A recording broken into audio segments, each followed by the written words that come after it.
Muy buenas noches, bienvenidos a Mirada Crítica. El día de hoy abordaremos los últimos acontecimientos que han pasado en lo que es el Consejo Estatal Electoral y de Participación Ciudadana. Agradecemos aquí a las personas que nos acompañan en el estudio B de Canal 13. También agradecemos la presencia y que nos hagan el favor de recibirnos en sus hogares.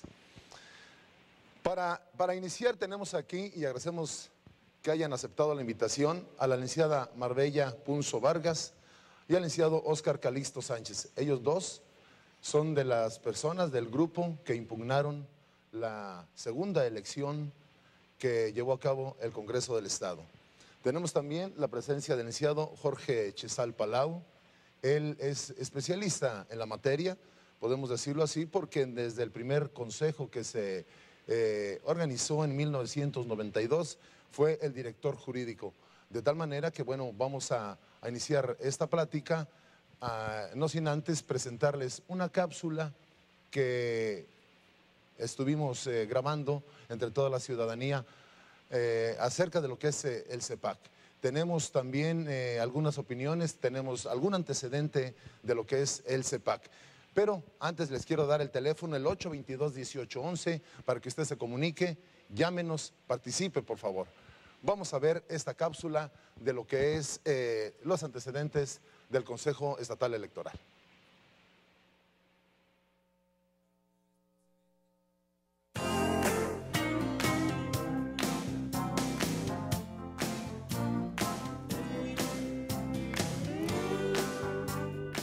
El Consejo Estatal Electoral y de Participación Ciudadana, también conocido como CEPAC, es un organismo independiente en sus decisiones y funcionamiento, encargado de vigilar el cumplimiento de las disposiciones constitucionales, legales y reglamentarias de la materia electoral, y de preparar, desarrollar, calificar y vigilar los procesos electorales estatales y municipales. El Consejo Estatal Electoral y de Participación Ciudadana reside en la ciudad de San Luis Potosí y se integra por 9 ciudadanos, 2 representantes del Poder Legislativo de mayoría y minoría, un secretario de actas, un secretario ejecutivo y un representante de cada partido político que se registre. Fue creado en San Luis Potosí en el año de 1992 como consecuencia de intensas luchas ciudadanas que lograron que los organizadores de los procesos electorales fueran ciudadanos sin relación institucional con un partido político o con el gobierno en turno.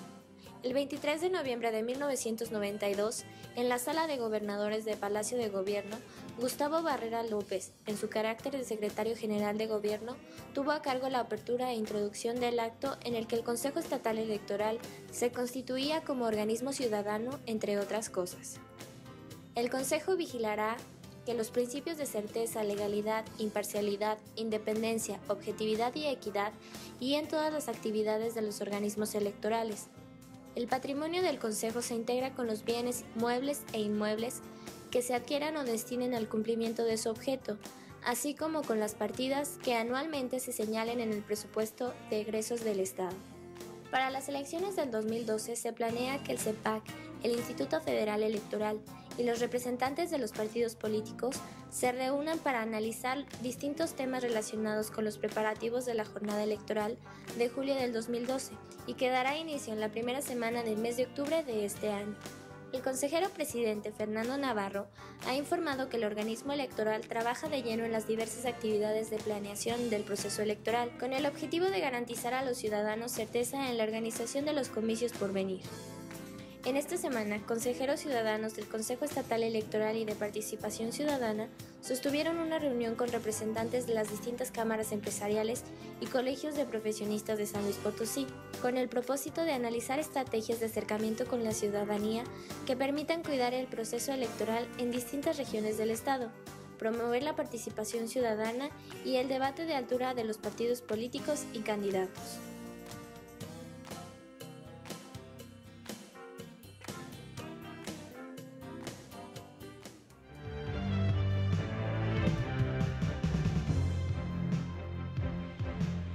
Para que usted esté enterado de lo que sucede en el CEPAC, es evidente que también invitamos a quien preside la Comisión Especial para la Reforma del Estado dentro del Congreso del Estado, el licenciado Alfonso Castillo Machuca. No hubo oportunidad de comunicarse con él, inclusive su secretaria tampoco pudo comunicarse, así me lo comentó. Al señor diputado Vito Lucas Gómez, él es el vicepresidente de esta comisión y presidente del Congreso del Estado. Él me dijo personalmente que a las 7 de la noche tenía una reunión y que no era posible asistir. La secretaria de esta misma comisión, la diputada Ivette Salazar, ella no hubo oportunidad de comunicarse, pero su secretaria, ahora después de que estuvimos buscándola, nos dice que no podía venir. Bueno, era para complementar este grupo que los que encabezan esta comisión estuvieran presentes. Pero bueno, finalmente, pues entremos en el tema. Voy a empezar, si ustedes me lo permiten, con el licenciado Jorge Palau, que él fue el primer director jurídico allá en 1992. Eran las cosas muy diferentes en la forma de conformar este Consejo Estatal, licenciado. Así es, Luis. Efectivamente, en aquel entonces el Consejo Estatal Electoral iniciaba siguiendo un modelo similar al que el IFE había asumido a nivel nacional, incorporando la figura de los consejeros ciudadanos, pero San Luis Potosí da un paso más allá y el presidente del Consejo Estatal Electoral es también un ciudadano designado por el Congreso, que fue el contador Luis García Julián. Es decir, no nada más se tenía la presencia o la participación ciudadana, sino que además la presidencia del órgano era a cargo de un ciudadano. En aquel entonces, además, había condiciones muy concretas, muy específicas, que lo hacían muy particular ese proceso. San Luis Potosí venía de haber tenido la crisis que se da a partir de la renuncia de Florencio Salazar a la gubernatura del Estado, la licencia que solicita y que era renovada cada 10 meses aproximadamente y en tanto ocupaba la gubernatura interina Leopoldino Ortiz. Luego viene la elección en donde Fausto Zapata dura 15 días en el poder, se tiene que designar un gobernador interino, que es Gonzalo Martínez Corvalá. Gonzalo Martínez Corvalá renuncia, se tiene que designar otro gobernador interino, que es Teófilo Torres Corzo, y finalmente es este gobernador el que impulsa la reforma para que en la elección extraordinaria que se iba a llevar adelante en 1993 se pueda incorporar esta figura de un consejo completamente ciudadano. Adicionalmente, aparecen en la escena política, en aquel entonces, en las elecciones estatales en San Luis Potosí, el Partido de la Revolución Democrática, el Partido del Frente Cardenista de Reconstrucción Nacional, el Partido del Trabajo, que eran actores políticos que no figuraban anteriormente. Es decir, en San Luis Potosí veíamos contiendas entre el Partido Acción Nacional y el Partido Revolucionario Institucional, y entonces había, bueno, una mayor amplitud de actores políticos, había un partido político local, formado por partidarios del doctor Nava, el Nava Partido Político. Es además un proceso sui generis porque el candidato del PRI compite contra su suegra postulada por el Partido de la Revolución Democrática y además los partidos políticos sentados a la mesa del Consejo Estatal Electoral tenían voz y además voto. Esto significaba que si había un número de consejeros ciudadanos que no estuvieran presentes en la sesión, los partidos políticos podían ser los que tomaran las determinaciones. Es decir, era un entorno distinto, pero era un entorno completamente ciudadano. Y eso creo que se ha perdido hasta este momento. Se ha perdido porque se supone que, bueno, son ciudadanos quienes están conformando o van a conformar la siguiente elección. Sí y no, y aquí esta es una opinión estrictamente personal. Aquí hay que tener en cuenta que hubo una reforma donde al Consejo Estatal Electoral se le agregó que además es un consejo de participación ciudadana. Es decir, la Constitución de San Luis Potosí a partir de 1996 contempla el plebiscito y el referéndum como formas de democracia directa y, si bien es cierto, nunca se ha desarrollado ninguno, se decide en una reforma a la ley electoral incorporar estas funciones de organización del plebiscito y del referéndum en el Consejo Estatal Electoral. De modo de que el Consejo, además de electoral, es para mecanismos de participación ciudadana directa. Por lo tanto, debería de ser un órgano estrictamente ciudadano. Lo que nos tiene aquí en esta noche en tu programa y las sentencias del tribunal y todo el tema, tiene que ver porque en la convocatoria los diputados exigieron la experiencia electoral olvidándose los diputados que es un órgano estrictamente ciudadano.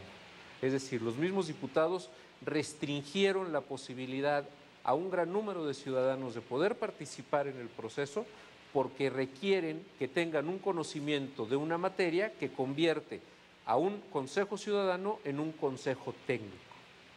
Pues sí, bueno, antes de ir a un corte, porque finalmente es muy difícil encontrar gente que sean especialistas en esa materia.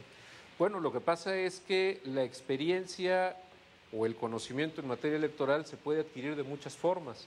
Y forma parte de los criterios de evaluación, haber sido funcionario de casilla, haber sido funcionario de organismo electoral, pero también representante de partido político, aun y cuando no se tenga cargo de dirección, militante de partido político, participante en alguna de las fiscalías de delitos electorales. Es decir, hay muchos entornos en donde se puede tener experiencia electoral y el gran problema es cómo medirla o cómo justificar esa calidad de esa conocimiento de la materia electoral. Puede darse el caso de alguien que tenga un doctorado, por ejemplo, en Derecho Electoral y que sin embargo no tenga la experiencia porque nunca ha participado activamente en una actividad política, ¿no? Y entonces se convertiría realmente en un miembro técnico teórico de una entidad dinámica ciudadana. Vamos a hacer un corte y le recordamos que nos llamen al 822-1811. Llámenos.